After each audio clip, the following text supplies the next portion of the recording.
Rivals.com National Signing Day coverage rolls on with the head man at the U, Mario Cristobal, joining us now.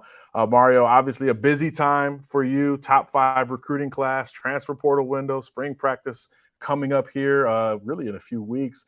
Let's start with the transfer portal, though. Cam Ward at one point looked like he was maybe headed to the NFL, and then he comes back and commits to the Hurricanes. What was that like in those final moments? And obviously a big get. What kind of player do you think he could become? Well, obviously, he's a high-level player at a position of need where we needed experience, and in a room that has some really good young talent as well. And really, our first recruiting battle against the NFL, which was quite interesting and kind of unique and fun. But him, combined with some of the other guys, the defensive tackles that were able to come on with us, the two guys at the safety position as well. I mean, it's at center, of course, at Carpenter, just a lot of pieces that we really needed, and we're not done. We still got a couple more to go, but we feel like the roster and the building is the people inside the building are starting to look like what we envisioned when we got here. Obviously, you're known as a recruiter, a guy who can close incredibly well in December and January, and this class reflects that with this top 5 group. But the portals is just as important. How do you view that back and forth? Is it every year we just go blank slate and try to figure it out, or is there sort of a plan well ahead of time to try to execute this thing simultaneously? Sure, that's a great question. I mean, we'd like to be a place, and we've proven it over the years over at Oregon and over here at Miami, is that we want to be, for the most part, a place that develops high school players. The majority of the guys that have started for us, have been really good high school players that have developed in our program. And then the portal piece that have come in, we feel like we've done a good job helping them achieve the things that they want to achieve in an extra year of football at the collegiate level, or a position of need that really needed someone that had some experience, was a little bit more mature physically, that could handle some of the rigors, right? At positions that just had holes, that didn't have quite the depth that we needed, or the impact player that we wanted. So all in all, the combination, I'd hate to put a number on it, but you'd like to think you're in the 70, 75% high school range, and then the rest comes in the form of the portal or the junior colleges, or student athletes out in Canada, wherever you can find them.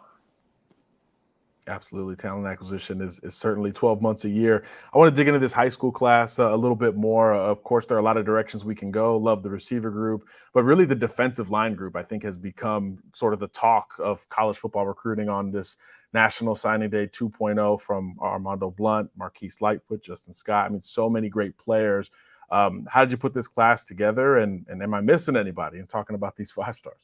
Man, they're off the charts job by the staff. And, it's a position coach always heads it up, and Coach Taylor did a great job. But really, everybody is involved, every single person. I think, when you pass the credit on to one guy, he'll immediately pass it on to the other 10, 12 people that helped out in the process. And that was a big focal point for us. The year before was the offensive line. This year, it was the defensive line, and without a doubt. And just by watching our workouts so far, and watching the level of and the caliber of player that's come in, the explosiveness, the suddenness, the size, the girth, right?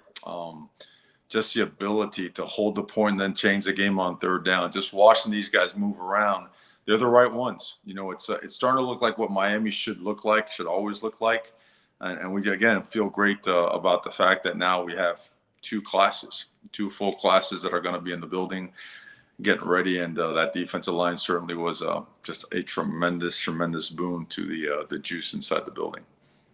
And the other focus is always keeping South Floridians home. That's really, the day you got hired, it felt like, okay, that was what's going to change optically quickly here at Miami. And we see that again in this class of 2024. You go into St. Thomas and bring in multiple recruits, Shaman Amadana with JoJo Trader, a lot of the key schools, of course, Miami Central, Northwestern, et cetera. How important is it to continue those pipelines every single cycle with the type of talent you have close to home? Got to sign the best ones, the majority of the best ones, right? Some guys are just, they've wanted to go away for a long time, and maybe there's not many things you can do, but sometimes you can. And the goal was to sign the best players locally, and then the best players in the state. And I believe that we did get the majority of them as it relates to each school and the percentage they got. And it's a good start, but it's never enough. We aim to top that in the coming class here in 25, and then after that 26. But we're pleased with some of the results. We've learned a ton more about what, how, and why we recruit certain areas a certain way. We just want to get better. There's a really strong appetite right now because we're seeing things that are changing and momentum growing and building, and we just keep all that stuff within the walls and get ready to go to work. That's all we're concerned with right now. I know you mentioned the class of 25. I know you can't comment on a specific recruit, but one of the top targets, let's say, told me last weekend that relentless was the word that he associates with Miami recruiting, and that showed up again at the end of this cycle. A lot of flips, for Florida Gator recruits, Ohio State recruits, etc. What is it about the late play, the close, that has brought so much success to you over your years, and particularly now at Miami? I think the late play, or the perception of the closing, is more the result of consistency. That's the best way to describe it.